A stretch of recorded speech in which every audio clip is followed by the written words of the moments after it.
ngavonyine nyama ninyine beloring tolbe dahata mbetilin nalale mbali jekan mbali muikan wodongo tolbe dahata le membe kering alingantilin yulula nyunu nata munela kambe dahan membe kering ngavonyine nyama mbaliko ninyine belori jaliban na doya nyalbe dahata alikuma mbetilin nalale mbali jekan mbali muikan wodongo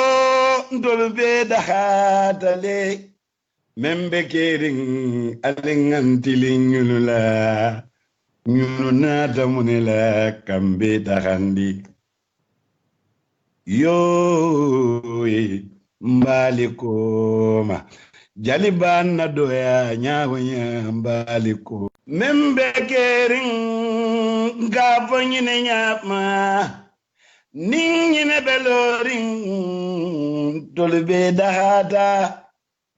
mbetilin nalale mbali jekan mbali muikan wodongo ndolbe dahata le membe kering alingantilin yulula nyunu nata munela kambe dahan membe kering ngavonyine nyama mbaliko ninyine belori jaliban na doya nyalbe dahata alikuma mbetilin nalale mbali jekan mbali muikan wodongo ndolbe dahata le membe kering alingantilin yulula nyunu nata munela kambe dahandi yo mbalikoma jaliban na doya nyawonya mbaliko membe kering ngavonyine nyama ninyine beloring tolbe dahata mbetilin nalale mbali jekan mbali muikan wodongo ndolbe dahata le membe kering alingantilin yulula nyunu nata munela kambe dahan membe damansena ite wili sino iko nyadi bulli sop extras li badi ngulu jakalo band bulli sop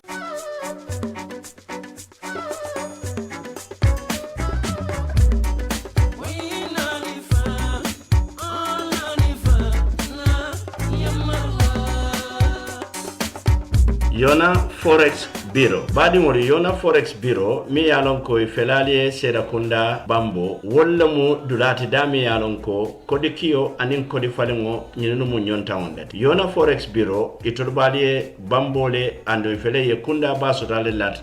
ba kote mi yalon ko wolam Purple House ti. Mbadi mori atol mi yalon ko albe banko e bantala. Na lafta kodo kila nyinka mala alla moli ay tariya andali minki ye wosoto tariya nyama alfero ke aliyakini Yona Forex Bureau la atul mini yalon ko fanal be Gambia na lafta kodol de fali da kabri euro lomba fo pound lomba wala fo dollar ni nyin kodi dolu Yona Forex lon dolate mini yalon ko e kadadi ma di mi yalon ko ase kontani ando ni nyin kodi dolu fanam be bulu e lafta ke fali ni dala sola wala badi won kamune bato al nga fero ke nganna kodol kini Yona Forex Bureau la anin nganna falindirol kini Yona Forex Bureau la dami yalon ko mbe bane hoda male sotola wakamala na lafta kuma ko sotola nyinol beto ali kumandi da telephone to 9000392683215173389998055526 badi ngolu Yona Forex Bureau wolle nata kan dahandi kodi kiyola anin kodi fali wala fannala wala Yona Forex Bureau ala baraka jarama.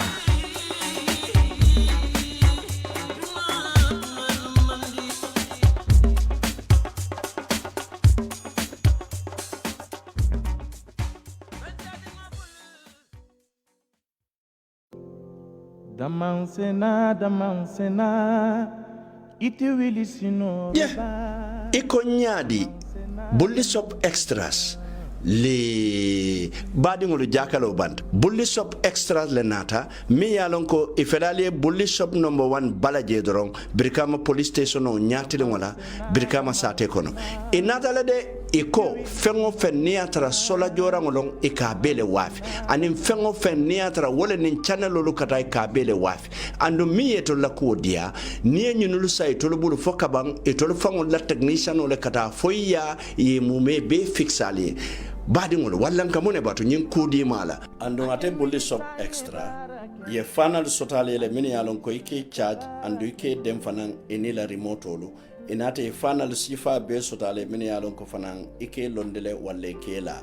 e manna da wole ko adoptalu anin sola boxol mini yalon ko bolsi sabale katalila walla bolsi nani ye table stanal sotale le domonde malu anin wara mambalu water dispenser stabilizer bolso mini alon ko ke charge haniye kurango fa ite buka kalamuta moto battery lu mini alon ko original long asifa wo sifa anin original solar battery lu anin remote battery lu kada fo la nyin electrical iron pour do ko lalo bari manna da wole ko nyim bohol machine anin nyin television mimbe jamane kuto kono flat screen anin smart tv e kanyimbe sotalele andu yela antenne fanan sotalele anin satellite disco lu nyinul bele beya asifa wo sifa wala badi ngolu bulli shop extras wolle nata kan dahande na electrical wire kulto na solar anin na channel to wala nil lafta kuma koyo moyla nyimbeto alinge commande telephone to 9180355 7370931 wala 3902720 bulli shop extra wala nata ka extra lafan na kuol kan wala jarama buy damansena kongo damanda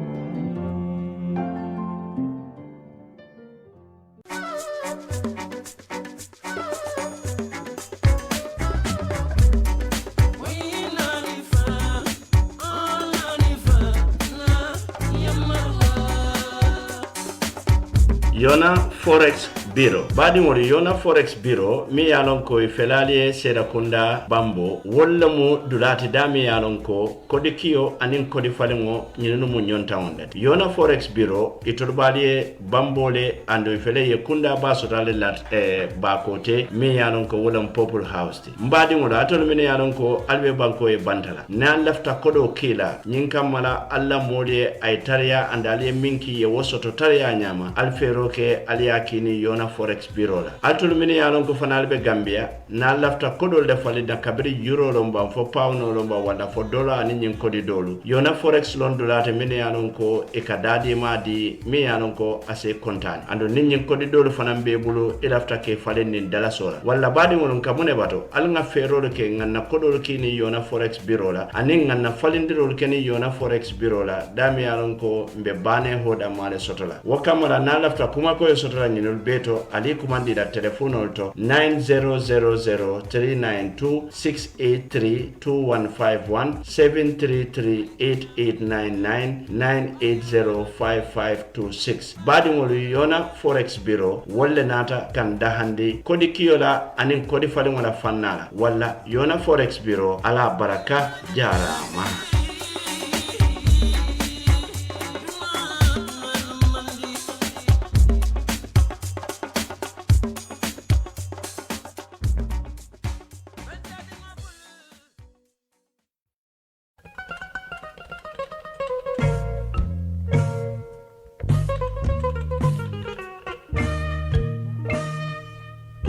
kumo bantala ko electronics walla nata de birkama sate kono koten badi ngolu electronics e bale damin wala mo Islamic Bank nyatili ngola birkama sate kono electronics itol dun ika electronic jorango bele wafi mine boko channel lu complete setolu alla nyen satellite disco lu domonde malu ani waramambalu nyen television kutolu mine yalon ko wolle be jamano kono smart tv lu kata fo flat screen e manna da wala sola jorango lu item sifa wa sifa fengo fen naka dun sola kunto pura e mara e ka belek bari man nada wala de kando warte ko air conditioner min ke la bungo kono sumayandi anin fengo fe ya lon ko electrical jorangol long fanalu kata fo radio lo anin bluetooth speaker lo kata fo bluetooth headphone lo abele bije nka boliso wa fale na sifa wo sifa pasiran ferolu dispensalu blendalu ka tape frijolu kurla masingolu ani CCTV camera wala ka kuma koyo moy nyinkol beto ali commandi electronics 788-9398 618-9398 981-9398 tonya electronics jele mutadulate.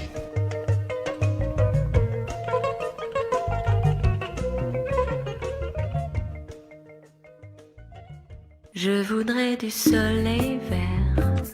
Badingulu ni amoy French touch wala famu français lu tati French touch e bale damin wala mu kiti sateti nyin container bale bije mi alon ko fengo sifa bele bije e fengo mi alon ko boko television lu frijolo la rangolo ani la matlalu kata fo kapetolo ani fole sol bicycle kendolo sofa lo alla nyin siram balu mi alon ko sela no kan e manna da wala de ye foko jayo sifa bele sotale je mi alon ko ni je doron e kamundala ko brand new one andi manna da wala de nyimbundal mi alon ko ni e sorondore ka kumale kim wala mu floss dust e ka ofana sotale le kabirin palantero lo fo bundalu bari manna da wala fana ko gas ko kala ani wosen masingolo wala mo alla nyin ko la masingolti photocopy masingolo kata fo printing masingolo anin alla nyin laptop ko tolu min yalon ko wala be jamano ko no windows sifal bele anin container lo wala nga fero ke ngambori ni kachanyo ya nyin nomballa Gambia alse commande 315-2384 746-1330 921-2207 baratol min yalon kalbe tubabu do ali commande plus 33-659-433820 plus 33-669-352670 wala French touch e manna da wala e ka fengol fanan sambale nanne kabonan France kana Gambia banko kan ali fensi fa o sifa soto fengol min boko bukono fengol lombang fo workshop o lombang asa be dile ya sambale nan Gambia andu mi yela ko dia ni afudan di Gambia wato minne e ka sambale fo ita mari fangola bundato ande manna da wala de e ka motol fanan soto le motol min yalon ko moto kendo le ka minulu wafi min boko Mercedes Benz lu Toyota lu Volkswagen lu Ford Skoda anin moto kota ngol min yalon ko wolle be jamano kan wala badi ngolu French touch wala nata kan dahandi Je n'en peux plus de t'attendre. Ala do man do ma al kana kan di nyamande al balla jo jarjaro wala kan na jaro du se wondi badingolu bulli shop number 1 e bale dabing wala mbirikama police station o nyatile ngola bulli shop number 1 e tollo mu dinkiral mini yalon ko e be nyim fengol sodola adadi malu fengol mini yalon ko mobile lolu anin channel lolu bulli shop nga heji channel sotale ne mel yalon ko la ya san mba sambla fal ya nga fixale nga memory card sotale ne flash drive hole bluetooth speakers e afunol glass protector mel yalon ko ni ala mobile lo kan santa bara wero sima yandile nga charger sotale na sifa o sifa nga flash screen fana sotalen woto angambore bulli shop imanda wo fanala bulli shop ye Itel phone sotale Tecno phone Huawei phone Samsung Galaxy a sifa wo sifa aning simple phone mel yalon koy battery bu katari ajila wala mtonyati bulli shop number 1 afela nyabe tilindale Brikam police station o nyatile ngola dron na lafta ke katanyo ya wala nyinka mala kakulo ila koto alikumandi telefono la 995-7262 wala 779-9530 bulli shop number 1 jarama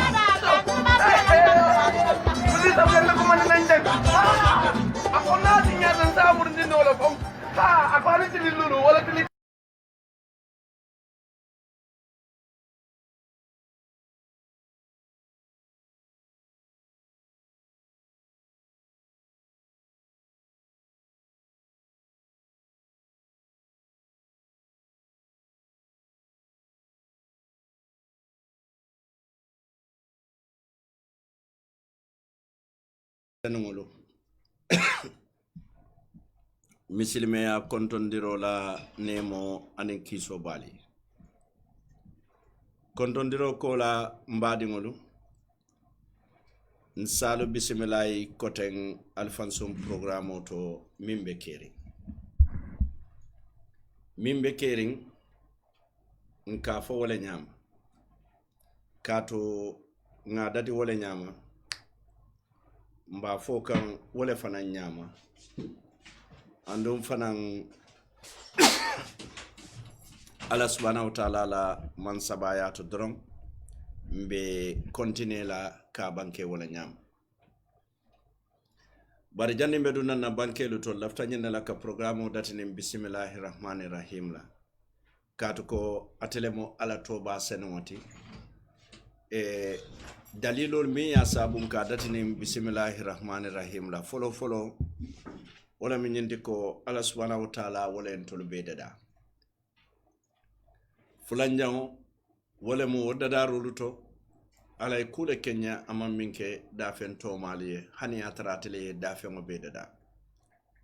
bari tolo hadama dingolu daro la watola Allah subhanahu wa ta'ala ay tolle kere tombon volume e ko volume okay atul mi yalon ko kafo volume dukara alla nyim mobile lolu al ferol ke ali falenya bari nimbe Facebook jibe kan sa mbe min kala fam nte kare Facebook comment o jibe le saje ko nyim mobile furi ngol be min bulu e kakam filindi ka fa nye volume aya tarantol ngalon ko janna volume ba anyamale butum badi ngol ko min be damindro wala mun nyente ko ka datini mansata la tola because ay tolle kere tombon tolo hadama dingol kanke kalifoluti bara manna dawola annabiyo molo anin kilare ya molo ay tombon tolle kono tumala menna ay na kunti ba fango tombo Muhammad sallallahu alaihi wasallam ka ke atefango terti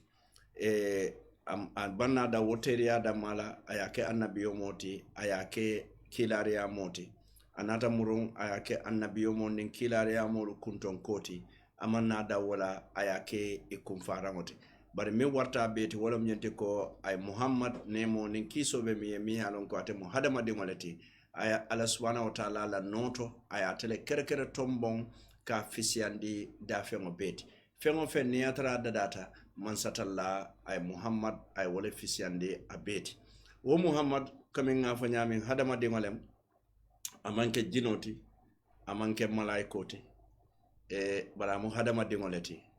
walla nse min fodoro wolom nyinti ko nin terbe man satallala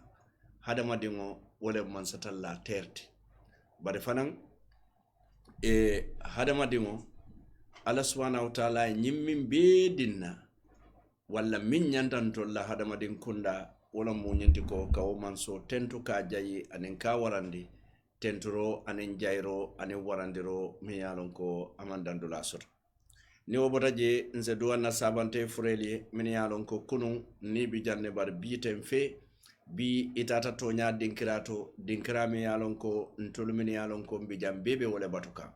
walla nse duwan fangole folo ko nse duwa nin nyimbina wato men na min kada sayala tiketoti asentara kuke isaje ko nin silafande kendo se futano marioma bari nyindon fana min yalon ko wolle tatan to nyala itelte kuno lan to le bari to se kuno e teliyele wala muka ala dani e kadua wala mbenga denga man satalla dani e fo na nyen sabante furelo dolu balu dolu falo dolu mamolo dolu binkolo nko be fo ala subhanahu wa ta'ala mimu kul no lati asila jangol sonea ka folo na kunti ba fa Muhammad sallallahu alaihi wasallam anala dimbayalo anala saibolo ani misilme sabante fure to malu be alaw mari Allah subhanahu wa ta'ala nemo anin kiso ke dundi jannatul firdaus ni wobota jembe man so dan la bi fana na nyinya wala to fa sentan kaje nengola masibola bari asem manta ben nengola kairola ka kando nyina bulu kum fa yakunu atalon man so mi yalon ko akala jongol kere tombon jongol kono ay kanda alafta ka jongol min tombon walla alamante natul bebula la o jongol kono man satallabe minul tombon na ke kanda kadu kon be son dañin nala ko man satalla de nata yala jongo min kanda setano marufo buke filindino min kata iblisat nin iblisa kota min filinda badingulu ita mari seddankene yanyinna ko hadama dingo setano jino setano wol buke filindino andun dunia la nyim palaso nala waro nala dia dunia la nyin nafulo nala sweetness anin dunia nala darajo kilinta nyino kono min yalon ko ise filindino ni man satalla ye kanda tumalamina wolbe ka kore ke filinde walle mari sitele sino ya alabatu kato nyin koyte mako sulu saji malu sayolo kalabantelo nafikolo anin fasikolo kilinta nyin kono min yalon ko ise filinde no walla wakamala ngatul mumela be kumande lamoy labe dawda anin giber labe dawda nin ko ngal kumandi amanke diamo damate bare nka wuli nyenne kam man be nga kenyola kam bulo day man satalla e ka dani fo bi fanande na nyinya wala to mimbe kering nga dati na tele tola e manso mi yalon ko abe wararing nga dati na tele toba sen wala bismillahir rahmanir rahim wala mbate manso dani la mi yalon ka to don dani tati fo asen tanka ayen kanda isaje ko nyinya wala mi yalon nga dati na toba sen wala fonsa kumfano nin alhamdulillahi rabbil alamin kate manso tentu ka jayi anin ka warande tentro anin warandiro anin jairo anin warandiro mi yalon ko ate kunna dulato na manke hadamadi kendol siso konoti badi ngol nyennam farda kuwoti na programme kono hani bide inshallah kilo bulande en tele bale jankotem pamudu boja ndele be siringale nyawalato mimbe keren television auto alhawa kono anin bale fanan home digital fm su radio 99.9 birkama sate kono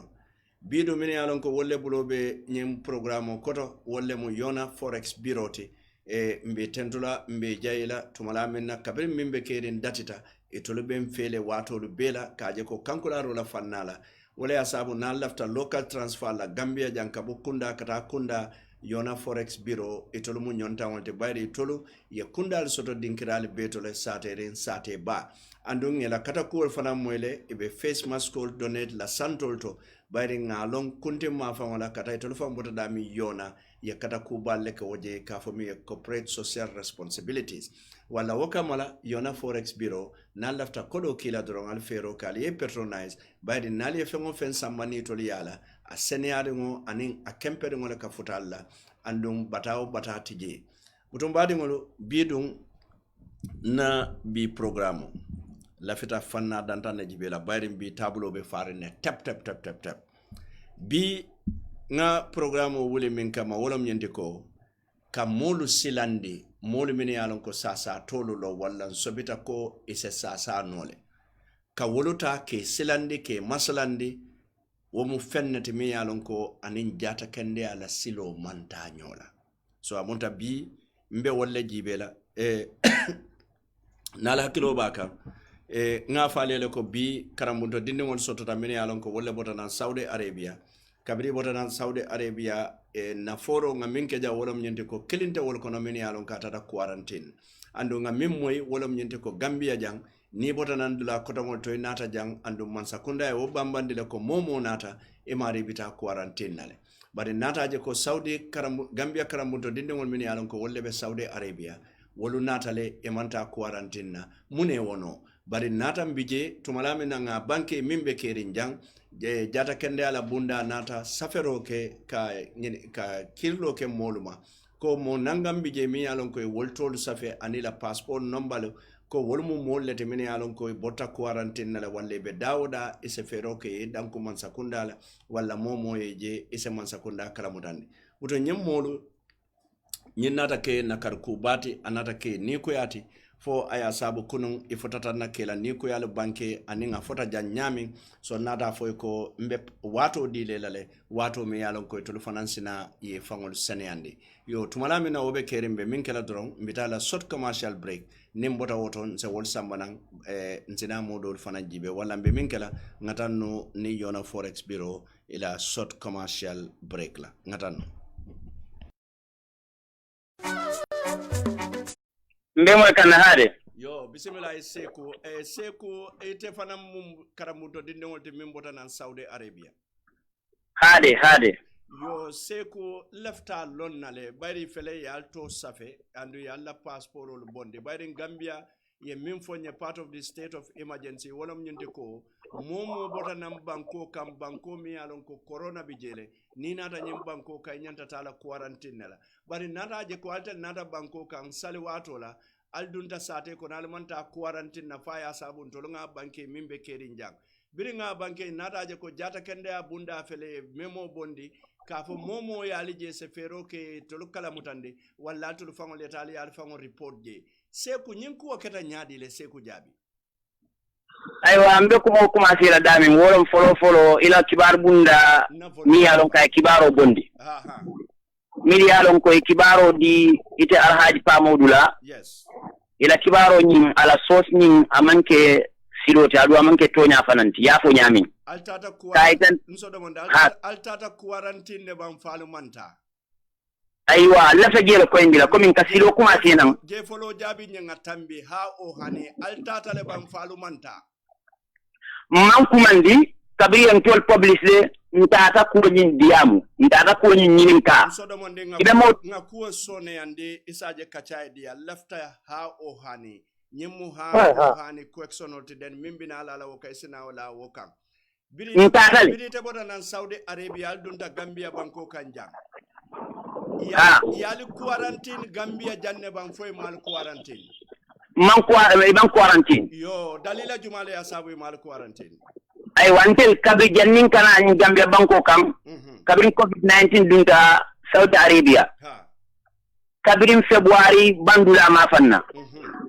ye karambul mumira de sorone pour moyeta classroom ko no katera lessinol atenge ye karamu mumira be sawndi online nola ni semester ni mi alon ko mba ko no ngakum fani online nola ntel la campus ani university to mal la campus mo buka fintije mo lo bukante moy mo buka fintiye mo fam buka lui kanje makari kilin kotole my volume is low sa kabya kari kilin kije kari kilin ko lan tel la university data simfanya kututa hade Kambondi campus kamomoro ni samba hotel or 5-star hotel Allah University mimbe Saudi Arabia mimbe Makka bismillah en samba 5-star hotel momoro din tapay fansum bunno kono hade woru mo nyim fembe le bije docteur be sabatirim feji na domorol ni na min fen femman mankije kari fula ngolo kije april min ne fondunda jun kono wo be albe quarantine wala o bembe quarantine mo kilinti je biyan kay corona soto okay kabirin semester nyim banta university nata murundi campus ko tenke o falambe quarantine naje mo buka dum kam mbuka dum mo kam docteur ol kanan peji o falama kari fula kije hade kadu june wa june fajere july la bandura kabirin nata masilo paret nyanta pour kana ina ta teso kembela yali be test yembe test gamelo milka bonan Saudi be kana gambe be test lot ye be test le kabri ye be test le be ni negative result lo nata ene wole nata I wole ni wole nata nyim banko kanjam bismillah nga tari ande kabira le on negative soto aywa modi yemi an kay corona soto so al nata muntola al nata banjunne directly bam fo al nata Dakar le nata Dakar nitel nata special flight le mi alon ko transit tije from Jeddah International Airport to Dakar International Airport Ndenata badge min na fourth badge lot because first badge in Saban I was in Saban janne second badge nata third badge nata nitemu 29 badge lot 29 min nata July 29 so amunta Dakar 38 amunta ninga faham badge nanne nata kabona Maka mi alon ko mo jamal natala bar mo ko kilinal fanan kanale mi alon ko katiketo say faye wala ila university ka kodo di la katiketo say faye baro baga direct flight ika transit flight lo soto bismillah bidal futata Dakar al nata Gambia aywa kabrim futata Dakar jannin ka futata Dakar million sabang isim fanya lota mi yalo ko tan mi Gambia jam nimmo ko motol ntel nata ko min be motota ye Senegal motolota ntel be tim fanya do tala mi yalo ka ni nyil tata kilinna yo ko do min jo ko do min tuda Senegal banko lo kam jumale o alin te moto wulindi ka Gambia jumale o ko do jowale kalifena okay ngamola soto jam mi yalon ko na midieto abenni tema ndefan sudi an namolom ay ko dojo transport union dalasi wultan nani janni moto be bola jam man sama jo bare mo konkilin nale a jo transport union wala ko do min jo okay ntel to ya pour moto be jam ntel ko do ala ni mol buluje okay sa en kabrim futa je mo yala moto gambela boda be soronni andu moto de findino la Gambia jang kata Senegal fe kaytol bonday bodal soron tale moto ma nyanna finti la moto ma nyanna dunna kam moyle mbe moy kan ha yo Ministry of Health and in Foreign Affairs and in Interior wal mumela de ko nyin kalamale ba mo non kabiri nyin covid-19 nata gamenol mi lan ko be bantala yela la finno itande pour kamuri la banko kam fara saudi banko momo la fita ito ani la password number ani la telephone number futata embassy mal mi an ka be riya sate kono ani consulier mi an ka be jidda sate kono wole tortina kana foreign ministry foreign ministry to futandi interior ma ya futandi health fanamba momo ndi an ka dum daga be banko kam ni ministry sabo babe kalamale ya kalamuta nyaadile wala ko nyillo gambe lorti miliyalon ko yela la finno itandi ko minala banko kan alti setari expecting anytime kabiri ya kalamuta itel dun sonta alla nala le fo itol alla nabi facilitate bank aywa wodin tirani fana beje ko inda katum ngel man flash so mi an ka bota jide jasala kana gambia banko kan ma soto le kata Dakar par Gambia son tale pour ma ji Dakar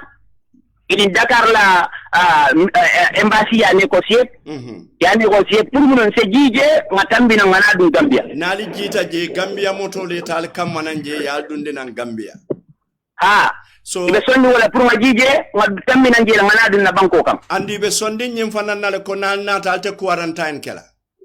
ibe sondi wo fanan nale ge itelle sonda wala foka banko natal bota nan saudi tumala mina yal quarantine saudi le foka ban nan nata gambia alta quarantine kala allo ke moyle mbe moy kan allo kam moyle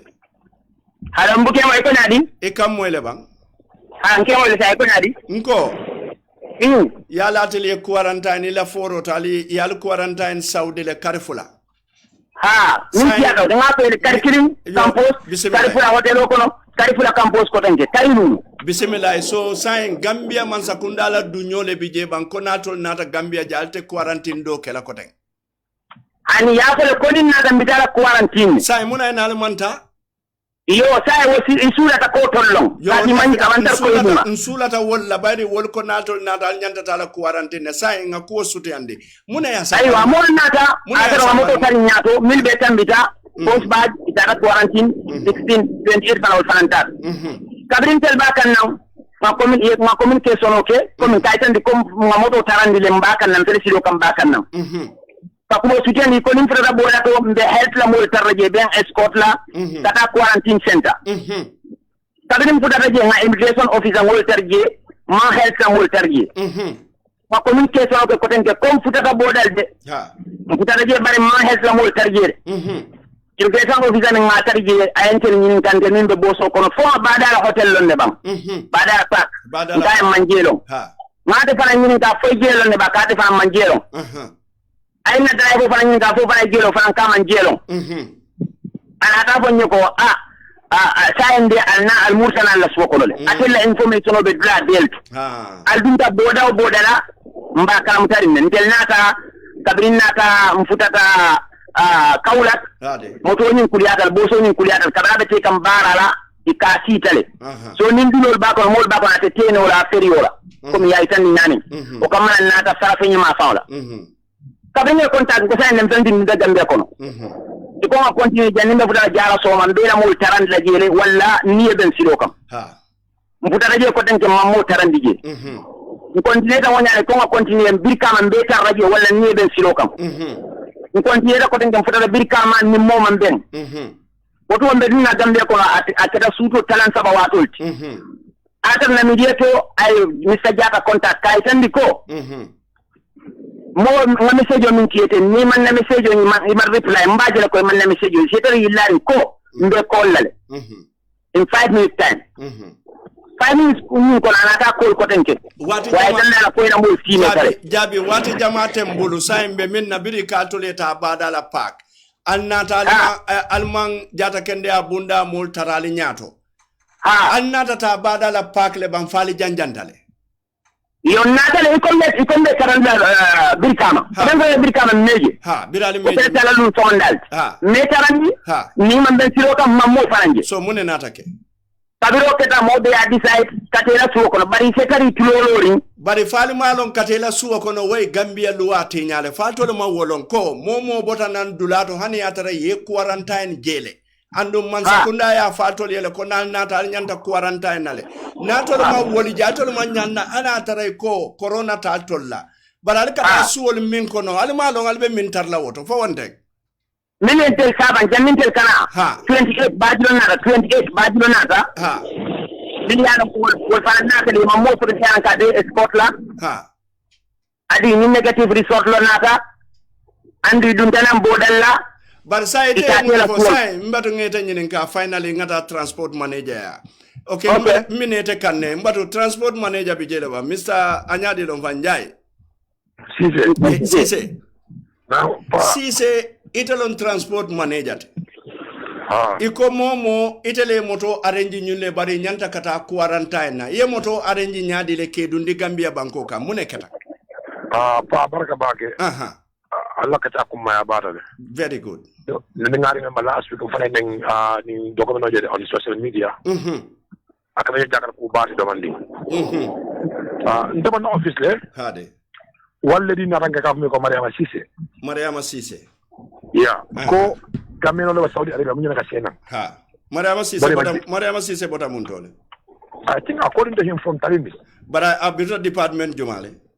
No, ako atele la vocal passion de. Okay. Atele ni studio la vocal passion de jam. Ha, bismillah, Mariama Cissé. Ako kameno le Saudi munyana ka sena. Il a fait transportation on. But Ninata, government of Nakama, I document from the Ministry of Foreign Affairs. I document from the Gambian ambassador from Saudi Arabia and the Senegalese embassy in Gambia. Another phone letter I went to Yango, I left on copy. Go, I have a premier transport facility Kabasaka Kanaja. Nkaiko by right, two and four should be Nimbo Solom. Should be $75,000. 75,000 Kabonanda. But this is a government need. We also need a support. Ngai bring 40,000, the rest will take our responsibilities. Well, I'm telling you. So Ngai can only number. Akonye or less I communicate with them. Another communicate akonye for the 7 years as of now.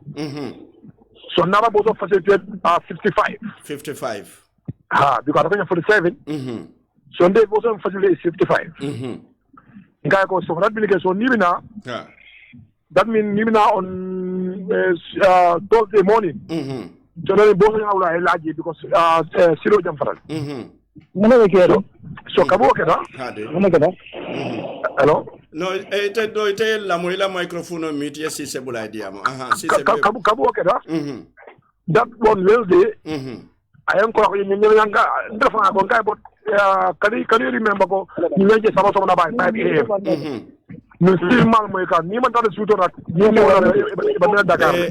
fadere la microphone meeting yaba fadere Jamal dole be dia mole jam bukete moy Cissé ete mi be dia mole la microphone meeting ya follow Cissé nga continue ngai ko ngala ko on Wednesday ngai ko ni mo ni man talo bi ngai ni man talo bi so you never Dakar because Niman that sudo you flank je by 5 a.m. in the morning. What I'm telling you. Ngai so we are going to go mad dog mbele clans of from Ministry of Interior. But I'm away going there. Mariama la kanyimbe for you. Mariama kanyimbe for you. But I have to this other document from him. So let's cut a long story short. Itala mo transport la manager ti Gambia National Transport Union. Dole be diamo la jenko atol mini alon ko ngal dundi fadera. Oh my god. Hello. Afoida Saudi ko li la microphone mute yete bulete diamo follow. Den sina ay tolo kay saje kacha dia fo wonde lambe kuma ko nyino la. Yeah, Seku. Cissé. Cissé. Seku kala me la so mute kama bye communication wi ba jam digan. Yes, Seku la communication of mute please. Ila microphone of mute. Okay. Cissé. Yes, sir. Si c'est le Gambia National Transport Union na president. Woman ke palace ndintide. Bankobe lockdown, bankobe state of emergency le kono. Ye boda le be soron ne mansakunda e wala fokoy boda soron. Kabiri Mariama Cissé natete kanga nin kaitolo anda mambo mansakunda andita nin mansakunda ka doku wakele. Foi nin mansakunda diamuta nyinku wala le bang. No ni man diamu. So ite moto arrange dore ko moto eta. No, Mariama Kadulum Kamanyana. They are authentic documents. I've been to school. Yeah, but they are authentic. Barimbe minna. It's your responsibility kaje ko lockdown ole be caring akana ke modoti ba nim mansakunda lafta kanyem molu sambanang komi ya fonya mansakunda le be repartir kanke sambanang then mansakunda should be able to have a dialogue with the president of the transport union bara manke ko itola representative le binadora nen kayto aya ditele tefana e motolu ki so which mean mansakunda e boda sorone transport union e boda yele no mun gara pa the document nga mo receive, I have the copy with me in my office. Nga copy le sotom fanga bule bari ya long say hani authentic document or ka fojele mune wolon. Yo wala ina you should be at the right side ni molu nate ko mansakunda ko ite ni mansakunda ka do ku okele isa futa mansakunda le ye nyinin ka ni advice bi je ye advice. Ya kumona ko ni momo dunda nyimbanko kan hani at mol kabonan tubabu du de comme negative ni nata je kata quarantine muna ina saudi ko titala quarantine. Okay pa ilo kumo kumara back. Because this is collective responsibility. We don't want to play our part. Yes. Coming to a document on here. I keep the copies. I copy I government secretary munna. I copy it. Ko nyukaba kado da de copy kamanya na. So you need to get approval from education department. Because this is they are from outside. So the government are coordinated. So Kababa Interior, that was around 2 to 3, if I could recall. Yes. We all know square bonus are close. So I can okay, Akaba Interior communicate I don't know, education department. But the code digitally. But tomorrow morning, the Kaito send a border to before this people arrival. If a Kaito border to but Nina will quarantine. If it are quarantine. You understand what Papa you for 10 do promoters across no Purikana at Dakar. Can you cross it out of border? Senegalese stop it go to cross no. Or be around 2 p.m. in 2 a.m. in the morning. From the Senegal, this is on a mission. Go Allah High Commissioner like a document information. Go that mean Nimana Hajilla. So after Nia Commander Diabda, later on that I release it. Kalifra fire man flyman jigo fly lately. Kabiji they are more than 57. They went to 50 something. Driver and call they need to find another vehicle prena. My arrangement these people is 47 people. So I have no more for 55 people. So prepare a supplement guy we cannot do that. What I'm telling you. So can we do that? Nobody call. These people are coming. But driver go it's not on Banyo because serio. Before my I prefer Diabla. Can you call to your communication passing at the Ministry of Health? Put up they want to pass through Farfenye. Because you need to go to quarantine. I can let me call them before I give you approval. I tell need them to go, they will communicate for them. I communicate sound so well in attack. So now you can pass through Farfenye. Okay. So in attack. Ina fa suye Kaolack ne ko nka dum ko Kaolack namara ko nka these people 1 hour 30 minutes before border ako okay let me communicate these people I communicate ndako personal I call what Pamur Fall for Minister of Health ala tari ande do monde because mbe minister fana minister la diamula fana ndundila na fana ina sene ande ala tari ande do monde ha lafta la ta straight dalila jumale ya sabu nyune manta quarantine na inata nyami lota dami wolbe ma important. But it's left a million na kabirite sambana. I talked to ministry. You could ground level already. That was after 11 p.m. evening. Ndoka is fine. Kabifra border ka foye anu bagambe bulu ko santo do ko banza sai. Etala do ko banta bayite etele sambana ne fojang. No problem border the Hanova security bulu. Bismillah. Thank you. Abaraka ba. Before that part. I call one man from Ministry of Health. Health, yeah. Can you go to Manjan call? I Manjana no but I'm trying Manjama to reach him. No Manjama several occasions no Mugaso no. So Kabin said I got a call. I couldn't go driver go by school but Mamota border. I couldn't Mamota border. Just will be a spoken on. No call. How comes? Motor border. Motor border. These people will be quarantine. Atare beta da salola. When you go, when you call it, abuke so iko leta ba lima bena silo kan ako ni ba so amunde tela korsiro to fault be dami wala mo Ministry of Health Ministry and Security okay abaraka baki Fadera Fadera bi jela ba hello yes Fadera Paka imbe moy kanne yo Fadera ifana mbe o kulungola kono minnata am fana mbo kulungola kono Fadera to du quarantine kele foy magge ngo yete samba quarantine na foy fana mbe mon le kono mini manta birin nata manta je so bidi ye toje kaytolu bala ye tolu for radiol to e kata nyaadile birin toje kayto bala ngajolo ko tola fintindo kata ni sila lami alon ka amon correct de because mune atinna wala ko koma sabanda diamu lalla nato nyami yalon ko say na ko man tara nukunde ate nukunde fanga wolone abebe lankena marine say momini yalon ko mbori mollele mo ande be lafta mabola wolto al halo kel wala mutonyaade yo say ni ngata ko wala detail sol be te bulo kono anda be londinno ko be bore akala malo ko itol fon ka fon nyelo ko ye mol so de la quarantaine sende ka bori bar wo mo limbe ka bor nanama mo yemo la detail sol kankula la password number na la fengol be hani e kamin ko wala nyinti ko e be nyimo nan kamun na tara borta be isa ko ko ni manna e manna report de la detail sol kankula la wo ma la privacy la de so ngaje ko sin fanya kilo nyanta talam fanan kammala ni ngata ko e mantara kujeri na karol mimi alon ko e difference sol landi no mol tem so ngaje ko lenyin tantol kam wo mun fenner mi anto amunta ko ka kuwa sampulo setin dolla ngamin jeje wala mu ko yenni wo mo bondi nyokotol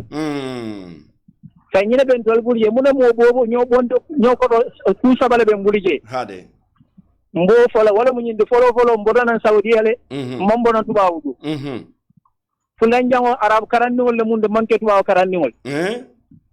arab karanni wala munde manke tubaw karanni wol saban jango dina do kundilla alle munde manke tubabu do kulat ateli ata wala nyama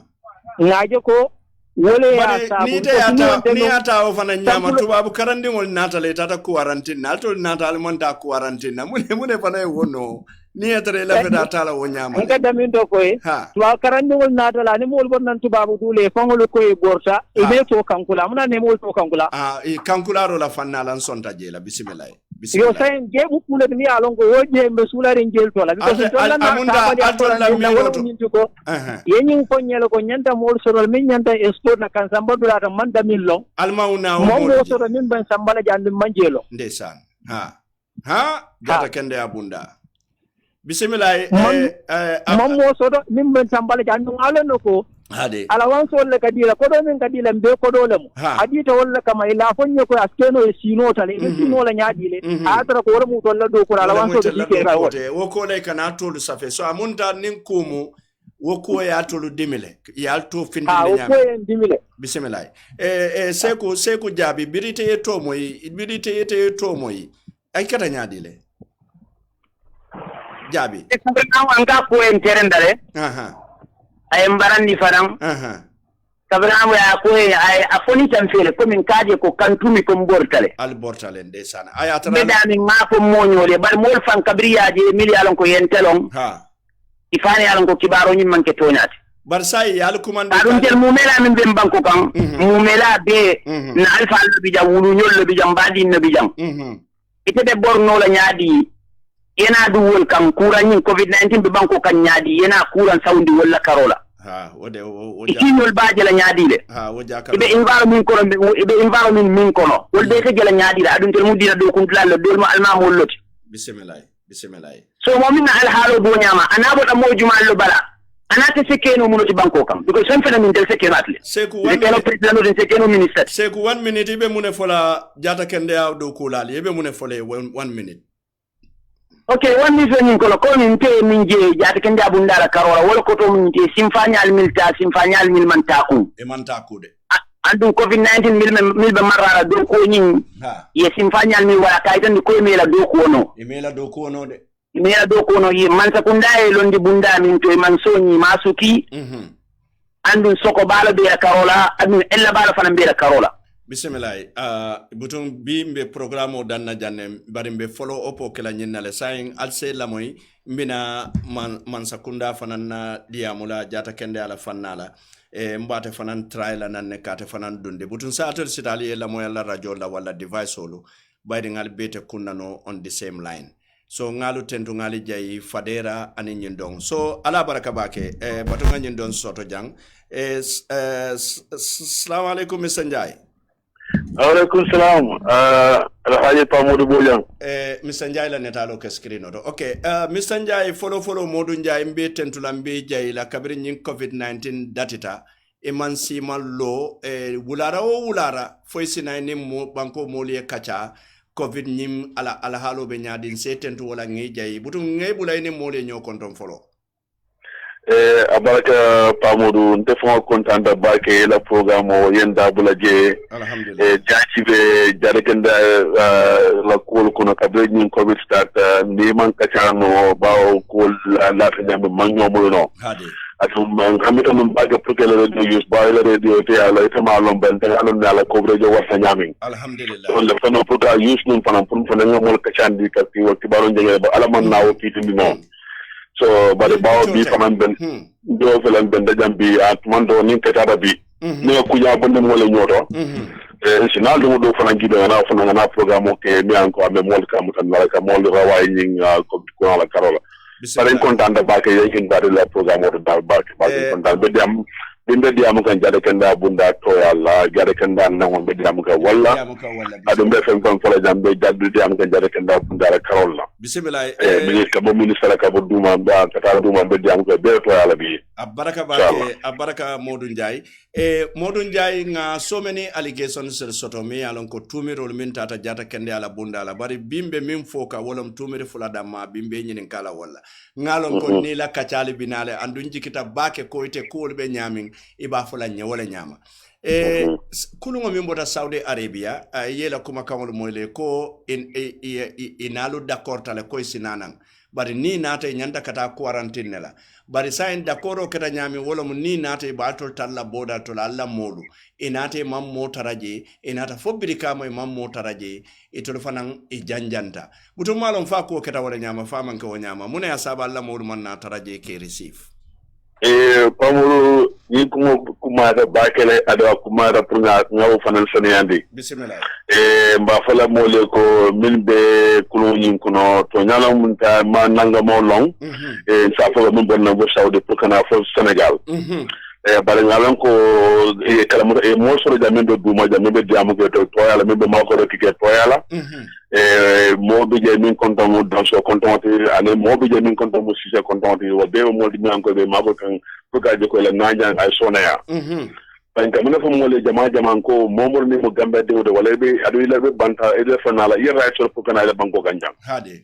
bari ka fo le fo ni ra so nyanya ni fo ni ara bi da quarantine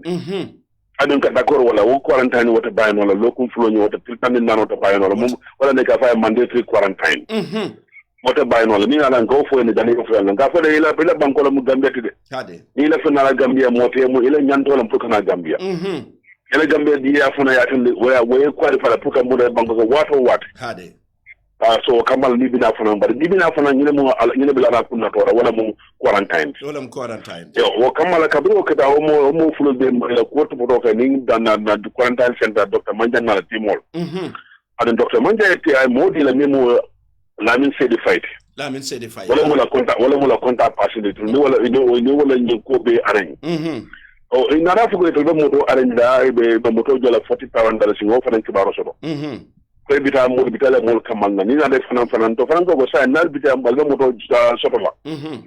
be moto jola ndo fanan be mo dindal be mo dilala nyam ko fanan be clearance so dil aba silo wala na le pour aller tambe pour la Sénégal naw mo be am da like afo wala ko sammendi ado wado ko sel wado ko no be ngalo no sang dol kam ne ke ni le parole de tamanka ni misal fe barna sa wa sun ka sa wala mun ka pisano le tije le tan wala ka na dal boy muta ni Christmas wado no fanan mun gajel ko na muslima mo min na musul ko nda fanan kata mu ko kata do wala ndo fanan kata li ko nga ko ko nyam ka be jare kenda bundalo tan sante mo so sammen ni wala ma sa amdallah wala ma sa public wala ma wala amdallah bo ya facilité le fo wala mo tata fa mo tambita fa dum da fagara Sénégal kade bare ni argin no mi ko e be ta Sénégal e be murran so sanki tagile ay batuje ha ay argin no be kan sa de ba kan sa pour que le chiffre na pour na murran Gambia jang ya nana Gambia ha ila mo den ka dam do fa de pour na murran Gambia jang bebe la moy kan aha so itata kabi mo do tata ay samanan sanki ta amdalay ay kibaro di ala boss la docteur Madianna kay tandala ko yinde han sangi de ba do ngay man na fa la mais na ra ko han sangi kay time demanding o ba ngalon ko be like male nata hotel mi ga fa Palm Beach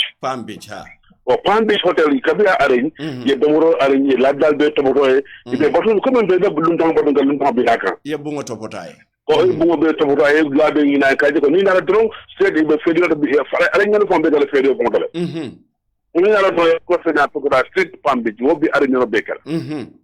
e man na communication ke mo mon ne moy e na ta fin di farfeña o farfeña sunne wala mo janati ya ker ayib ha in salbe nanen fo janala say amdallah say na rafindi ker ayib aya taratul be batukan amdallah tul tata ker ando be batukan amdallah bawo tam bidan gella ngara men ko pour tam itara ne wolto le ngin kay tata min do tara ne amdallah da fo hay tata ne amdallah bari nata ne ker ayib adu ari ñono min be ke wala mo almuran janda na mo bi jana bal batukan jang ha wala be ari ñono be ka kam pour murlan adu fane ari ñono ñane mbo kala pour ni wona ra drong ferio to ari ñono fane ya pour ni be da drong eta straight Palm Beach e manna awoke manna communiquer hade bari o sai na ramune ke malan to na radio ko sai kule bo nyin ko ko bawo e ina na international silomi e manna wala e manna kibar fa ko manna ni silo ba be tan silo do bi ko nyin dal le karlat na bi ngin na hade e manna o fanam fu mole da ina na tan ngin na ba wo ilo ta mo ko na dol fanan jida silo kan ne hade para kam da ya plan ne pour que na silo pour mo do le silo kan dolu jita silokan ya dolu jita silokan biri bina kan dolu jita silokan kabe dolu jita Senegal silokan je ndesan aha wo kibaro fana soro okay so meje ko kabi na da fana ko denke e na la fof sene ya dana ye gela fara fanye yenna momentan ga vole Michael Mendy wala be fara fanye ni ka fay mo Michael Mendy taraje ha Michael Mendy e contacté nan kay tan ko ñun na dal le fele mbere ci ko ndande bar say mbe ala ñono kala say yena straight ina Palm Beach aya information de ko albita Palm Beach le information be de fa fa everything be clear ila dol gida farfa ma fona dol gida soma dol gida siloka dol tala brikam dol gida ro tala e ka fako internal health mo bar la meje amunta killing gida fa band amunte e no mo sa fo to fangole jite fangole bare ani hal gide fane mon ma ya madde ta mo buru ni mon communicate fanna ban to be sire me badun kan sa na domoro ngam be book pambi o domoro be o lungo abetu nyata so Mr. Njai the correct story wala nyinte ko alton ni arrangement o kele pour yesena comme ya fo nyami momo nyanto soto le kasene la bankoka exactly bari anni arrangement o ke kali nyanta benna dami wala mo amdallah bitara woltala aduna ngana molo ndi je meme sambendire wala be bapla je pour gën sif butung alternata e kibaro moy kere na kibaro moy na mombe farfanye wala fonna wala na intercept wala na kibaro di mo la kalju ko ni mo karñu na rañu fale kala mo la bank wala na wo kibaro na ko entel mago ni mo lin ko wala batunga amdallah so amunda nimba fola nyunulu ye nyanto le tinya mimu quarantine na nyantoti in fact mo yani be fotala je fan hade e kabi oketa e na yilla min sedi fay an sa man sabar de because le number it will follow le number be Saudi Arabian number let hade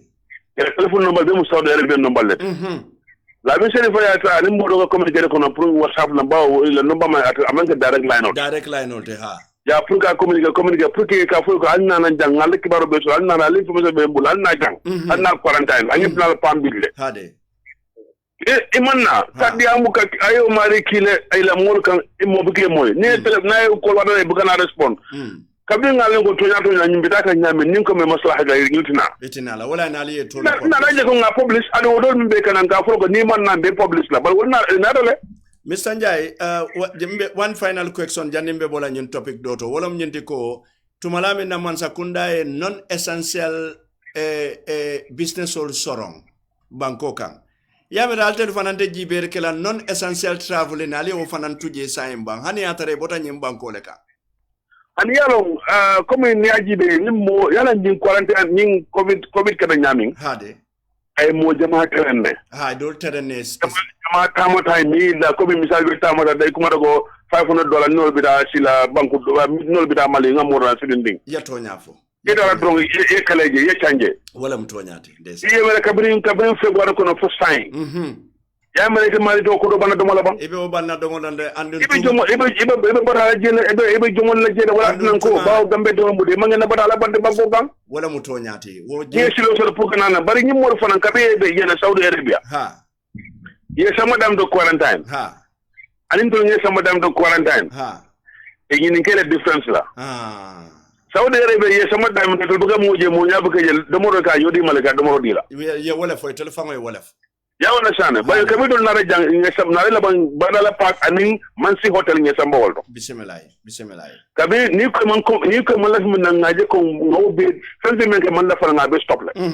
ni ko la fa do mo min ngo do mo dila ni ko la fa min ngo dila ni ko itol fon ñal la ban la mol fon la mol ko man dike tank ka foy ko ala baraka bake mangi lanu ko mangi na sotla jambare to yato nya ale yakata nya bakele wala mtonya de bismillah yaje kabinga announce mo tanni woronnar ameda ko denke ila mol dunde finda yemo fula nyambo de mo tannen sey kabinga ro December quarantine ha na de be test be negative ngere le si dara mol kan ndesan ya mara yenda min kala pour kaje ko pour courant ni sa tankano kana so nyami kana so okay wala mun na do ko yenda wala kala ngole ke ge ko tale je kana mira ko commune do na dale mo to announce e ton na ngeto ay ton nga mo le ben ton ni tol tema la mi sele fay alim mo ga communiquer pra alla mo la fo na emanna so ngaje ko ni nyende se muleke no pour que to na wala mkaje ko ni to publish ando bidale okay natale inadale yo bismillah odol fana kabinga fo ko ni man namba to fo la jeni jeri be mu rob quarantine bismillah okay sai ngantaria fulanjam wala mu nyente ko nga mole soto quarantine an nyimbe badala park hotel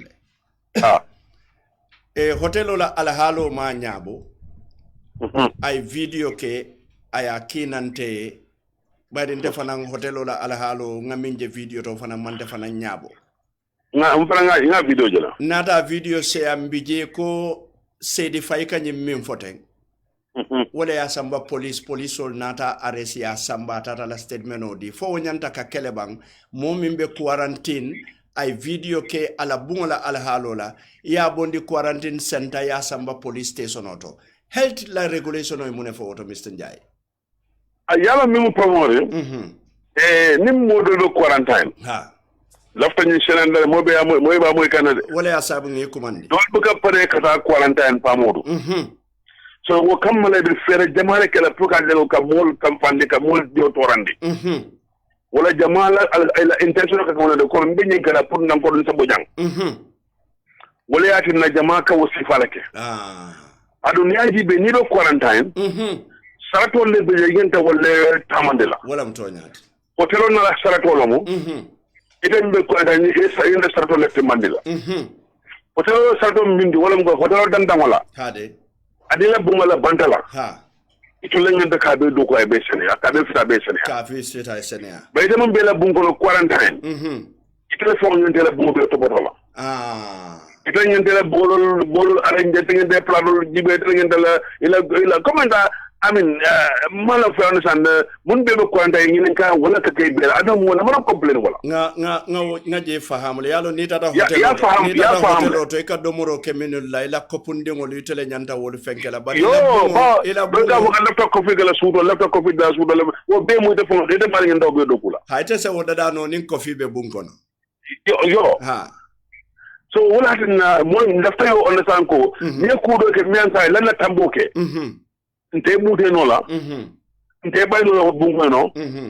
pare police ol men ko le tamul luwangi hade nsitanga complain ni loncho fana wol fana ya kaitana ko nyinde to yado ya be mbulla be na marota banta ayin ni ne ka to ko nda buda no la so luwa nga tono luwa nya ti nyala pour luwa si kidote naltem bar sai aliya samba police ala quarantine banta 14 days o e koyta bulala fo damante ay apology video kay wo kinante nga wo bondi wo ko lay sina bula anyaji be o be mo police la soniyalate